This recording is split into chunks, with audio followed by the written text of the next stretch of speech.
pinturahan, kailangan muna natin tanggalin yung mga alikabok. Ginamitan na rin natin dito ng blower. Tayo na rin pala magpipintura dito para makabawas na rin tayo sa labor. Kaya wag na natin patagalin. Umpisa na natin. Inuna na nga natin dito guys yung taas. And hindi nga pala tayo professional dito guys, pero itatry natin yung best natin. Siyempre, pati yung likod walang takas para kahit papaano maging pulido naman yung gawa natin. Ngayon ko lang na-realize guys, mahirap din pala magpintura lalo kung nasa labas ka. Madalas kumakapit yung mga alikabok. Yun guys, break time muna. Kakain muna tayo. Isang mabilisan lang guys. Pagtapos natin kumain, inumpisa na agad natin. Sinamahan na rin pala tayo ni Nanoworks dito guys, and brush pala yung ginagamit niya dito. Siya pala magpipintura guys dito sa mga hindi naaabot ng roller natin, gaya dito sa mga singit-singit. Tapos na pala tayo sa first coat guys. Kung makikita nyo nga dyan, sinipsip ng kahoy yung pintura natin. Kaya pinatuyo lang natin ng konti, papahiran na agad natin ang second coating. Yun, break time uli. Bibili nga muna kami dito guys ni Nanoworks dito sa bakery para bumili ng ating merenda. Pagka-uwi nga natin is tapos na rin pala tong pangtaas, and ikakabit na rin kaagad yan. Nagtulong-tulong na nga kami dito para maikabit na kaagad. Nagkaroon nga tayo ng problema dito, hindi natin naikabit kasi masyadong matigas yung semento, and purol na rin yung ginagamit nilang barena. Kaya sumaglit ulit tayo dito sa hardware para bumili ng bagong bala ng barena. Dito nga guys, unti-unti na tayong nakakahinga kasi nailalagay na ng maayos.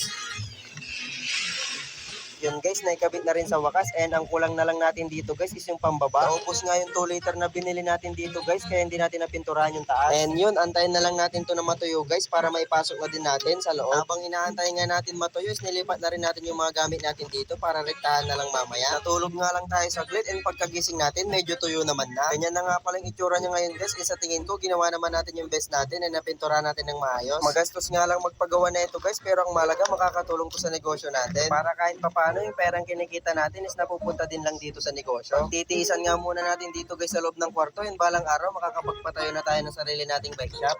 So yan guys, napasok na natin yung pinagawa nating divider niya. Ganyan yung tsura niya guys.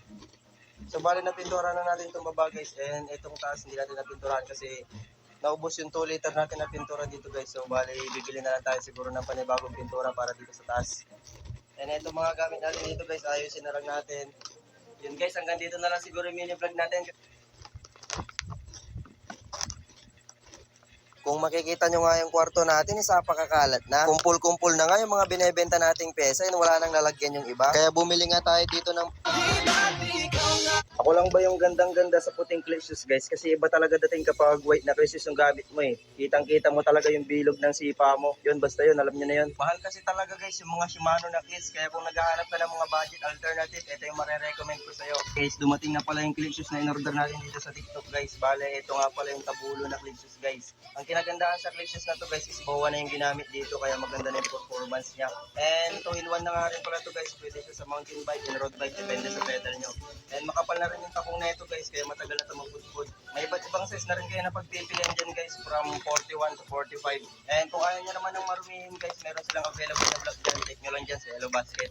Ako lang ba yung gandang-ganda sa puting clutch shoes guys? Kasi iba talaga dating kapag white na clutch shoes yung gamit mo eh. Kitang-kita mo talaga yung bilog ng sipa mo. Yun, basta yun, alam nyo na yun. Kapag may ganito kang tools guys, kahit walang sira yung motor mo, gaganahan ka talaga magsalikot yan. Guys, dumating na yung order natin dito sa TikTok from Kilat guys. Buksan natin.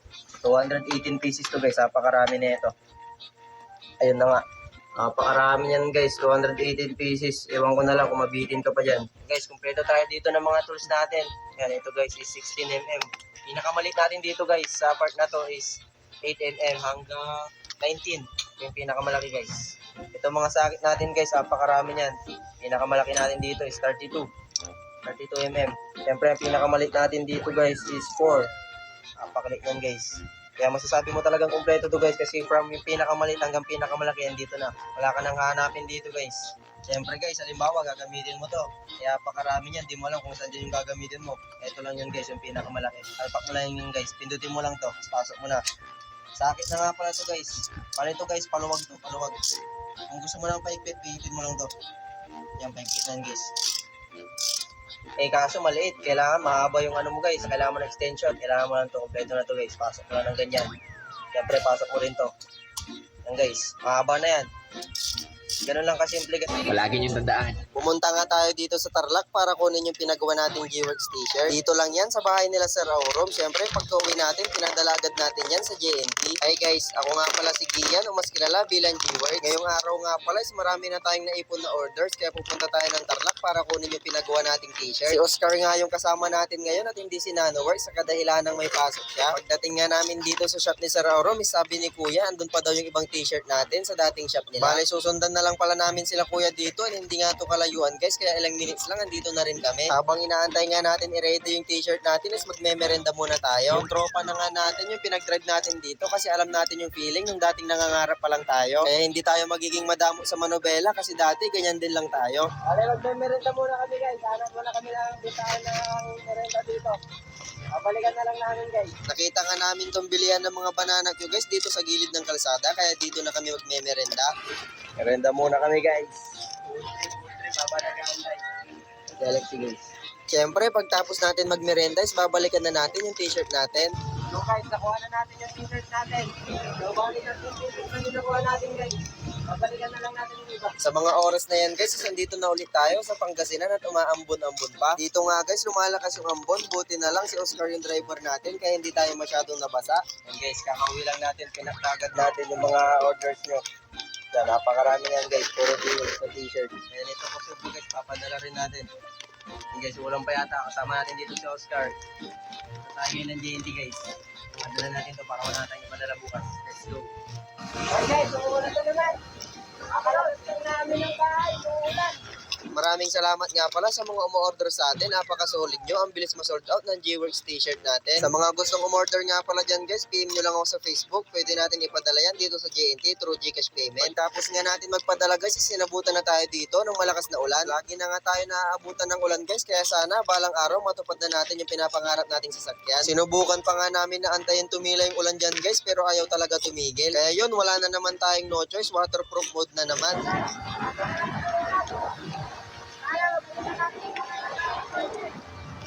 Dito ko na rin pala tatapusin yung mini vlog ko guys.